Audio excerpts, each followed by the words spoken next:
I walked the line. He didn't, but I was dead as a doornail. I was worried about my race.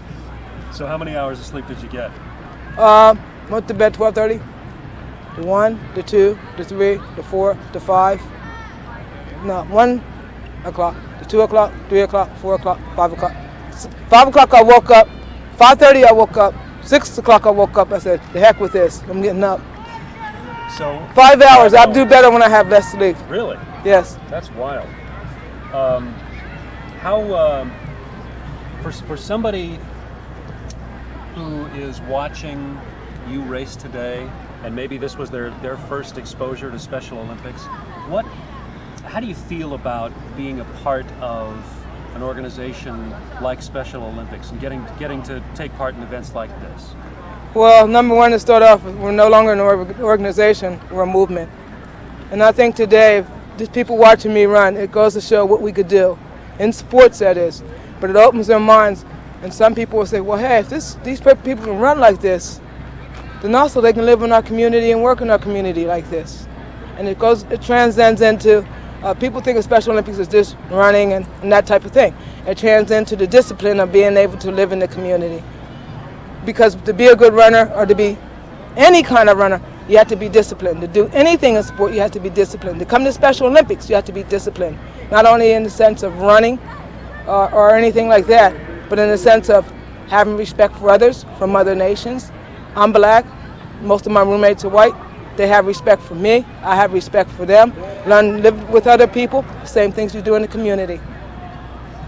How did you first feel when you heard about Special Olympics, when there was a place where really everybody, I think there's a line about everybody, it's not about turning in the best time, it's about competing, it's about taking part in the race. How did you feel when you heard about an organization like that? When I first heard about Special Olympics, I didn't know what it was, because in school I wanted so bad to be like everybody else.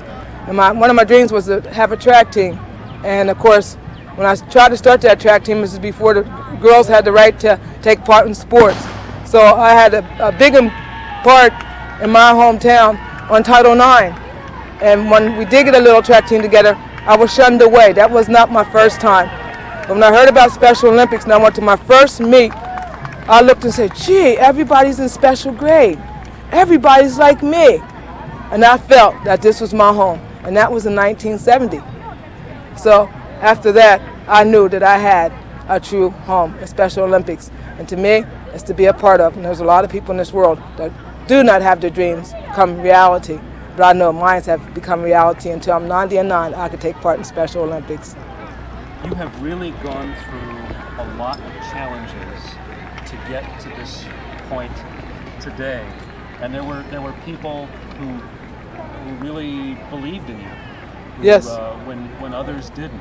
Yes. And I'm thinking specifically of Mrs. McFarland. Mrs. McFarland has passed away in February. My sister has passed away in March. I went through physical challenges. I had my feet operated on. I have 2 bones less in my left foot. I had a major tumor taken out. I had my right knee operated on twice. I had my eyes operated on. I only look with one eye at a time. And I went through challenges, but I know Special Olympics and God gave me the strength to keep going, that I did not let them stop me. And to me, my life is not about me. It's about people. And that's what Special Olympics is about. This movie that's being made, Loretta Claiborne's story, really examines a lot of those things that you went through. How does it feel to know that there's going to be a film shown and that people are going to get to see what it was that got you to this point today, that got all of us really to this point today?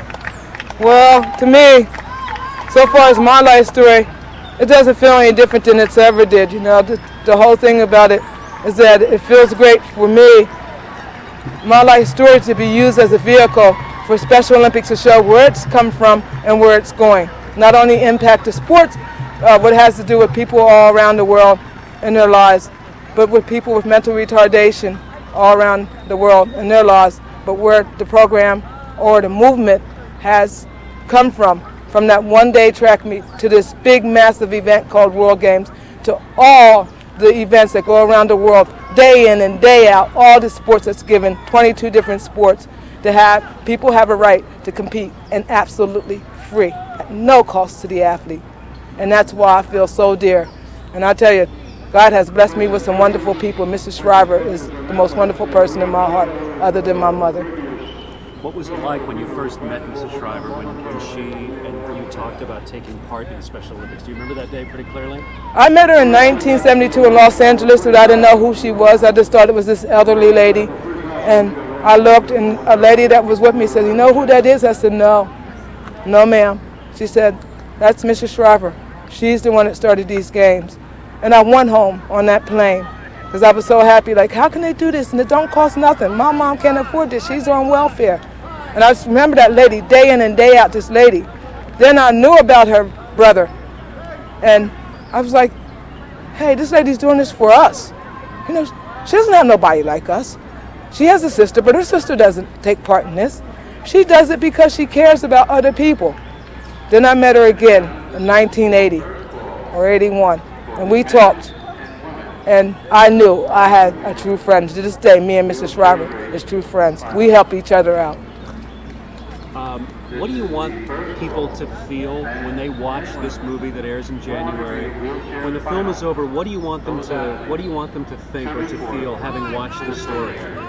That everyone can succeed. No, you don't have to have a big house. I still live in housing. No, you don't have to have a lot of money. No, you don't have to have a fancy car. But success comes from within. And in Special Olympics, it comes from within the athlete, that everyone can succeed. Is there any one moment that you look back on in your life where you think that was really pivotal? That's when things turned around and you started on that road that you're standing on here today?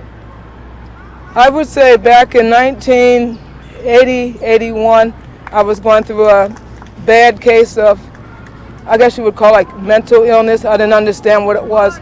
I was on like almost 30 pills a day. And I went into a coma after some surgery in 82. And my life started to turn around. And I think it was Special Olympics because I just wanted to disappear from the face of the earth. And I didn't know how to cope with that. I'm not saying that I wanted to kill myself or anything. I just wanted to disappear because I had so much heartache hitting me. But I knew that there was something down in me. God tell me, hey Loretta, you got something that a lot of people don't have that they wish they had.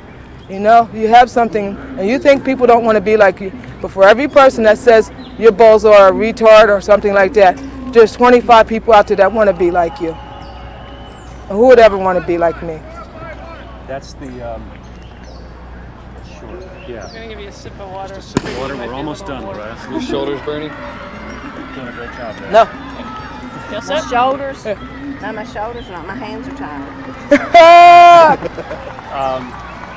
So Loretta, for anybody else who watches this movie or watches you take place in the Special Olympics, who themselves might feel like they don't have a chance, they're different in some way than other people, what would you want them to think? What would you want them to say? Just to reach down in and look at that inner faith that they are important and that they do count. Just like we count in Special Olympics, each and every athlete here, from the very lowest skilled athlete to the very highest skilled athlete, that you count. And God wants us all to be His children. And that all things are possible and everyone can succeed. Do you have anything you want to add? Anything that I haven't asked you or something you want to say again? Well, I'll go by one motto. There's two mottos that's special in my heart. And that is, let me win, but if I cannot win, let me be brave in the attempt. And winning doesn't mean only a medal or a ribbon. It's in life. The other motto I keep in my heart is, God is my strength and Special Olympics is my joy. And He has provided me with great joy being here at World Games. This is my love. I try for it every 4 years, and I try my best.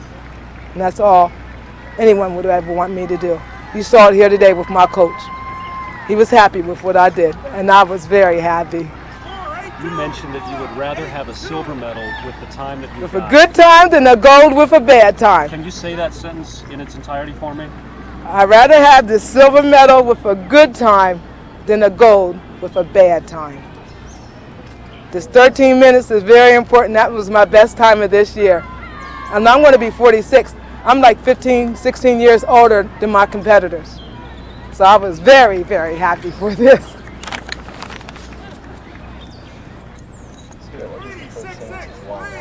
Sure. And which Look at that puppy. A good time. Loretta,